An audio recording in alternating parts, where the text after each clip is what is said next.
Assalamualaikum warahmatullahi wabarakatuh. Selamat sore semuanya, apa kabar? Semoga semuanya masih dalam keadaan baik dan masih semangat menjalani kuliah di sore hari ini. Kami dari kelompok 9 ingin membagikan materi tentang ketahanan nasional. Sebelum itu, kita mau perkenalan dulu ya. Ini dia anggota-anggota dari kelompok 9. Yang pertama ada Zulfa Wardatul Fatimah dengan NIM 2030110053. Yang kedua ada Dinda Amelia Khairunisa dengan NIM 2030110054. Yang ketiga ada Muhammad Rijal Hanif Fuadi dengan NIM 2030110055. Yang keempat ada Soimah Fida Solihah dengan NIM 2030110056. Baik, itu adalah semua anggota dari kelompok kami. Langsung saja ke materinya yuk.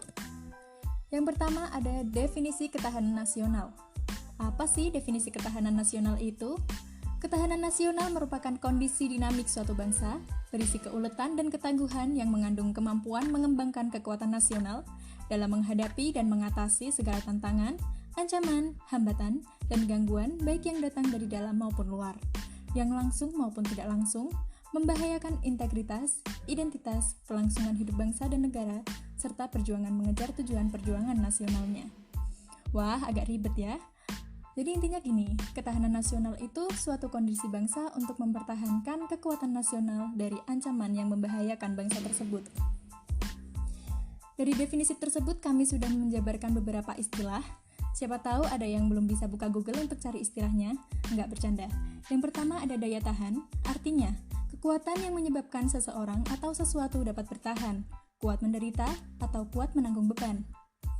Selanjutnya, keuletan berarti suatu usaha yang dilakukan secara giat dengan kemauan keras untuk mencapai tujuan dan cita-cita. Yang ketiga ada identitas, yaitu ciri khas suatu negara yang dibatasi oleh wilayah, penduduk, sejarah, pemerintah, dan tujuan nasional. Berikutnya integritas. Integritas adalah kesatuan yang menyeluruh di dalam kehidupan bangsa, baik sosial maupun alamiah, potensial maupun real. Yang kelima ada 4 istilah yang hampir mirip tapi berbeda pengertiannya. Tantangan merupakan usaha yang bersifat menggugah kemampuan. Selanjutnya, ancaman merupakan usaha yang bersifat mengubah atau merombak kebijakan secara konsepsional dari sudut kriminal atau politis. Berikutnya, hambatan merupakan usaha yang bertujuan melemahkan atau menghalangi kebijakan yang tidak bersifat konsepsional dan yang berasal dari dalam. Kalau berasal dari luar, hambatan ini dapat disebut gangguan. Di sini kami juga akan menjelaskan tentang urgensi ketahanan nasional.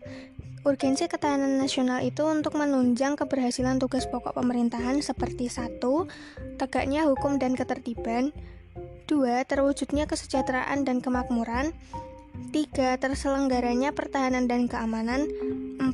Terwujudnya keadilan hukum dan keadilan sosial, serta yang kelima, terdapatnya kesempatan rakyat untuk mengaktualisasi diri. Poin kelima ini menjelaskan tentang pemerintah yang memberikan kesempatan kepada rakyat untuk mengembangkan bakat dan karir dari setiap individu. Slide selanjutnya yaitu tentang ciri ketahanan nasional. Ciri ketahanan nasional ini ada 7 poin. Yang pertama, metode Astagrata. Apa itu metode Astagrata? Metode Astagrata adalah metode yang terdiri dari 3 aspek alamiah statis dan 5 aspek sosial dinamis. 3 aspek alamiah statis yang biasa disebut dengan Trigatra, yaitu terdiri dari 1 geografi, 2 kekayaan alam, dan 3 kependudukan. Dan sedangkan yang 5 aspek sosial dinamis atau biasa disebut dengan Pancagatra, yaitu terdiri dari 1 ideologi, 2 politik, 3 ekonomi, 4 sosial budaya, dan 5 pertahanan keamanan. Poin kedua yaitu berpedoman pada wawasan nasional. Poin ketiga merupakan syarat utama bagi negara berkembang. Mengapa negara berkembang? Karena Indonesia sendiri merupakan salah satu negara berkembang. Nah, poin yang keempat difokuskan untuk mempertahankan kelangsungan hidup dan mengembangkan kehidupan. Yang poin kelima, untuk menghadapi dan mengatasi tantangan, ancaman, hambatan, dan gangguan baik dari luar maupun dari dalam. Poin yang keenam, yaitu sebagai pertahanan yang ditunjukkan secara langsung untuk memelihara keamanan dan kesejahteraan. Poin yang terakhir yaitu menonjolkan pendekatan persuasif. Fungsi ketahanan nasional. Yang pertama, sebagai daya tangkal. Ditujukan untuk menangkal segala bentuk ancaman, gangguan, hambatan, dan tantangan terhadap identitas, integritas, eksistensi bangsa, dan dalam aspek ideologi, politik, ekonomi, sosial budaya, serta pertahanan keamanan. Yang kedua, sebagai pengarah pengembangan potensi. Sebagai pengarah bagi pengembangan potensi kekuatan bangsa dalam bidang ideologi, politik, ekonomi, sosial budaya, dan pertahanan keamanan sehingga tercapai kesejahteraan rakyat. Yang ketiga, sebagai metode pembinaan kehidupan nasional. Suatu metode integral yang mencakup seluruh aspek dalam kehidupan negara yang dikenal dengan Astagatra. Pembahasan selanjutnya yaitu mengenai sifat-sifat ketahanan nasional. Yang pertama, sifat manunggal. Sifat manunggal sendiri merupakan suatu kesatuan yang bulat atau utuh, sehingga mewujudkan suatu yang manunggal. Yang kedua, sifat wibawa, yaitu hasil pandangan yang akan diperhitungkan oleh pihak lain, sehingga dapat menjadi daya tangkal suatu negara. Yang ketiga, sifat dinamis, merupakan ketahanan nasional, tidaklah tetap, melainkan kondisional. Jadi, ketahanan nasional bersifat fleksibel dan tidak bersifat tetap, melainkan menyesuaikan dengan situasi dan kondisi yang ada. Yang keempat, yaitu sifat konsultasi dan kerjasama, merupakan sifat saling menghargai dengan mengandalkan pada kekuatan moral dan kepribadian bangsa. Selanjutnya yaitu asas-asas ketahanan nasional. 1. Asas kesejahteraan dan keamanan. Kesejahteraan dan keamanan dapat dibedakan tetapi tidak dapat dipisahkan dan merupakan kebutuhan manusia yang mendasar dan esensial baik sebagai perorangan maupun kelompok dalam kehidupan bermasyarakat, berbangsa, dan bernegara. Dengan demikian, kesejahteraan dan keamanan merupakan asas dalam sistem kehidupan nasional dan merupakan nilai intrinsik yang ada padanya.